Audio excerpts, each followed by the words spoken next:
Hello বন্ধুরা, কেমন আছো তোমরা সবাই? আশা করি সকলে খুব ভালো আছো, আর আমিও খুব ভালো আছি। তো আজকে তোমাদের সাথে আবারও কিছু কথা শেয়ার করতে চাই।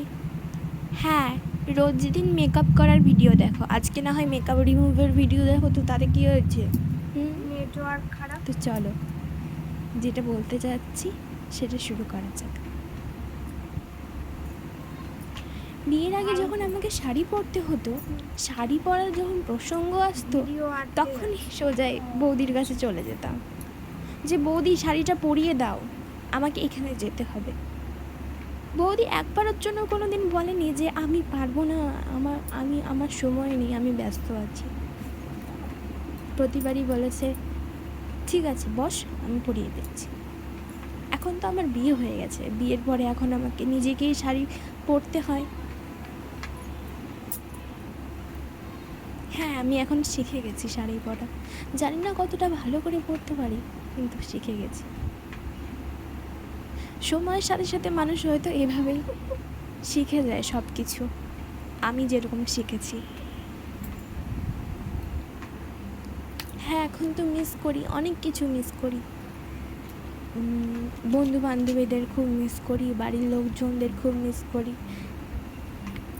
বিশেষ করে আমার ভাস্তা ভাস্তিকে খুব মিস করি। বিয়ের আগে মনে হতো যে হ্যাঁ, আমি এই বাড়ি ছেড়ে কবে চলে যাব আমার শ্বশুর বাড়িতে।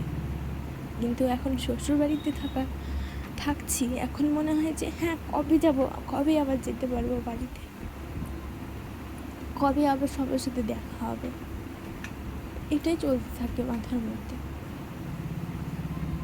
এমনটা নয় যে শ্বশুর বাড়িতে কেউ ভালোবাসে না, কেউ ভালো ব্যবহার করে না, এমনটা কিছুই না, তবুও মন টানে ওখানে যেতে।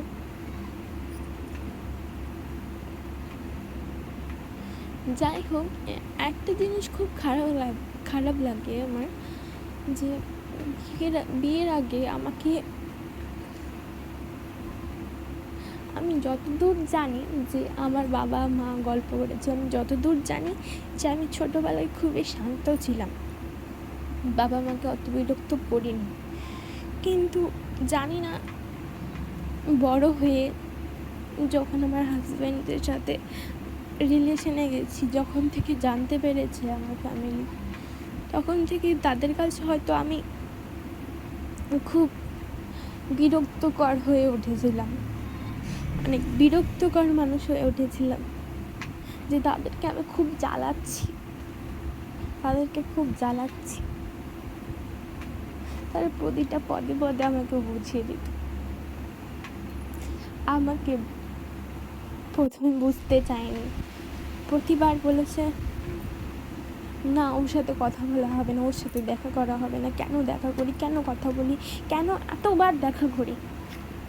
আমি এখন তাদেরকে একটা কথা বলতে চাই যে হ্যাঁ, আজ আমি এতবার দেখা করেছি জন্যই আজ তোমাদের জামাইকে আমি ভালো করে চিনতে পেরেছি। যদি সেই দেখাটা না করতাম, তাকে ভালো করে চেনাই হতো না।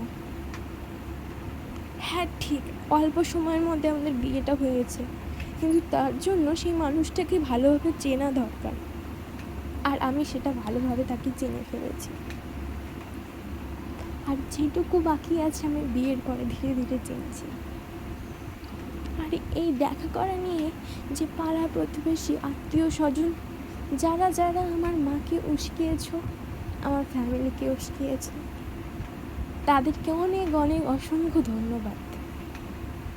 আজ তোমরা সেই কাজটা করেছো জন্যই হয়তো আজ আমি এত তাড়াতাড়ি আমার শ্বশুর বাড়িতে। যদি তোমরা ওই কাজটা না করতাম, হয়তো আমি এত তাড়াতাড়ি আমার শ্বশুর বাড়িতে আসতে পারতাম না। কারণ যতবার তোমরা আমাদের রিলেশন ভাঙার চেষ্টা করেছো, ততবার আরও সাহস পেয়েছি, আরও জেদ বেড়েছে। কেন তোমরা মানা করছো, কী কারণে মানা করছো? তো চলো, টাটা, বাই।